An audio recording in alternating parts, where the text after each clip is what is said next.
दोस्तों, आज की खबर वाकई बड़ी एक ऐसी खबर जो देश की सारी व्यवस्था पर आने वाले समय पर प्रभाव डाल सकती है, इम्पैक्ट डाल सकती है। और खबर यह है कि क्या देश का सारा सिस्टम, जिसमें बड़ी अदालतें भी शामिल है, यह सारा सिस्टम गुजरात लॉबी के हाथ में आने जा रहा है। और इन बड़ी अदालतों में मेरा मतलब है कि जो सुप्रीम कोर्ट और हाई कोर्ट के जज हैं, क्या इनकी नियुक्ति, इनकी भर्ती, इनकी ट्रांसफर, अपॉइंटमेंट, इन सब में अब सीधा सीधा मोदी सरकार का दखल होगा। अब दोस्तों, इतनी बड़ी बात मैं नहीं कह रहा हूं, इस बात के संकेत खुद सुप्रीम कोर्ट के नए चीफ जस्टिस सूर्यकांत साहब ने दिए हैं। वो सूर्यकांत साहब जो आज मोदी जी के दो मंत्रियों के साथ बैडमिंटन खेल रहे थे, और इस बैडमिंटन मैच का जिक्र खुद मोदी जी के मंत्री किरेन रिजिजू साहब ने किया। उन्होंने ट्वीट में कहा, फिट जजेस फिट जुडिशरी, यानी जज भी फिट और जुडिशरी भी फिट।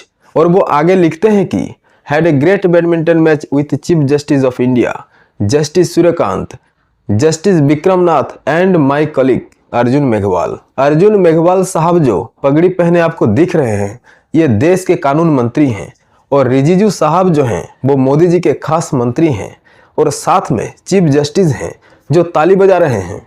अब दोस्तों, चीफ जस्टिस को मोदी जी के मंत्रियों के साथ बैडमिंटन खेलना चाहिए था, नहीं खेलना चाहिए था, या जैसा बाबा साहब कहते थे अम्बेडकर साहब कि निश्चित दूरी रखनी चाहिए सरकार को जुडिशरी के साथ।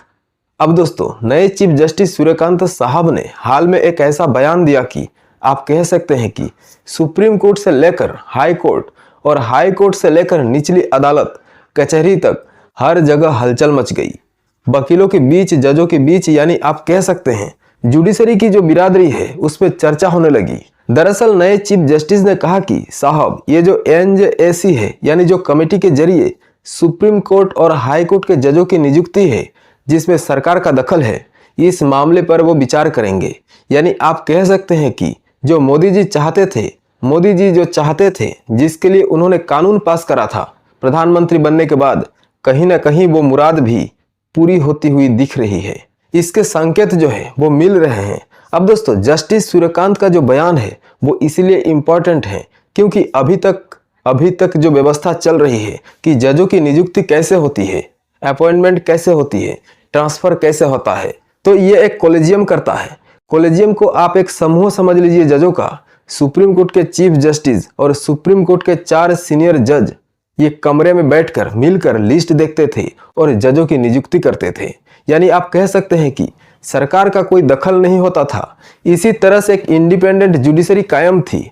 अब मोदी जी जब 2014 में आए तो उनका एक सपना था कि भाई, ये व्यवस्था मैं बंद करूंगा जजों वाली।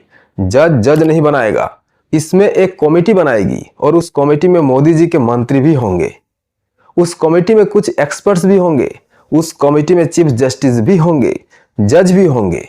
यानी कमेटी बनेगी और एक एक्ट बनाया, national judiciary appointment commission, NJAC. अब मोदी जी ने कानून तो पास कर दिया, लेकिन सुप्रीम कोर्ट ने उस कानून को 2015 में खारिज कर दिया, और जानकारों ने कहा कि भाई, ये सिस्टम ठीक नहीं, मोदी जी जजों को ही जजों की नियुक्ति करने दीजिए। अगर सरकार करेगी तो सीधा सीधा दखल होगा जुडिशरी में, तो जुडिशरी को सरकार से, गवर्नमेंट से दूर रखना चाहिए। बाबा साहब का संविधान यही कहता है। वैसे भी देश के जितने लीगल एक्सपर्ट्स थे, जितने जाने माने वकील थे, या फिर हाई कोर्ट के जज थे, या फिर सुप्रीम कोर्ट के रिटायर्ड चीफ जस्टिस, सब ने बाकायदा बयान दिया कि नहीं भाई, ये मोदी जी वाला सिस्टम ठीक नहीं है, कॉलेजियम सिस्टम ही चलना चाहिए।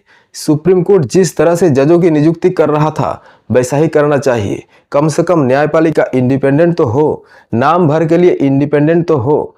अगर सरकार ही करने लगेगी, अगर मोदी जी ही इलेक्शन कमीशन भी चुनेंगे, डायरेक्टर सीबीआई भी चुनेंगे, ईडी डायरेक्टर भी चुनेंगे, सुप्रीम कोर्ट के जज में भी उनकी ही मंत्रियों का दखल होगा, तो फिर तो सारा सिस्टम ही मोदी के हाथ में आ जाएगा। इसीलिए दोस्तों, 2015 में ये जो मामला सुप्रीम कोर्ट में गया तो एक बड़ी बेंच बैठी सुप्रीम कोर्ट की, उसने मामला खारिज कर दिया। और वैसे भी सारे एक्सपर्ट्स ने कहा कि भाई, कॉलेजियम सिस्टम ही ठीक है, सुप्रीम कोर्ट वाला सिस्टम ही ठीक है, वही ट्रांसपेरेंट है। चीफ जस्टिस BR गवई जो अभी रिटायर्ड हुए हैं, उन्होंने भी ऐसा ही कहा, I have been consider collegium is transparent. लेकिन साहब, जो नए चीफ जस्टिस हाल में ही जो बने हैं, चीफ जस्टिस सूर्यकांत, उनका कहना है कि नहीं साहब, जो मोदी जी का जो कानून था एनजेएसी का, हम तो विचार करेंगे। वो जो मामला खारिज हो गया था 2015 में, हम तो उसको रिवाइव करने पर विचार करेंगे। अब इसको लेकर विपक्ष में हड़कंप है। वो चाहे राहुल गांधी हो, चाहे ममता हो, चाहे वो स्टालिन हो, विपक्ष कहीं ना कहीं थोड़ा सा बेचैन है कि ऐसा ना हो जाए कि भैया अब जुडिशरी भी मोदी जी ही चलाने लग जाए, मोदी जी के लोग चलाने लग जाए। इस तरह की शंका विपक्ष व्यक्त कर रहा है। अब दोस्तों जो बड़ा सवाल है वो ये है कि क्या नए चीफ जस्टिस, और मैं ये नहीं कह रहा हूं कि वो सरकार के मंत्रियों के साथ बैडमिंटन खेल रहे थे, या इससे पहले हमने देखा मोदी जी चीफ जस्टिस उस वक्त के चंद्रचूड़ उनके यहाँ गणेश पूजा में शामिल हो गए थे। मैं उन नज़दीकियों की बात नहीं कर रहा हूँ, लेकिन मैं एक गंभीर नोट पर कहना चाहता हूँ कि क्या चीफ जस्टिस इस सिस्टम को सपोर्ट कर रहे हैं? और अगर सपोर्ट कर रहे हैं मोदी जी की मन की बात को, तो क्या आने वाले समय में एनजेएसी लागू हो जाएगा? बड़ा सवाल है। अब आने वाले समय में हम देखेंगे क्या होने जा रहा है। नमस्कार।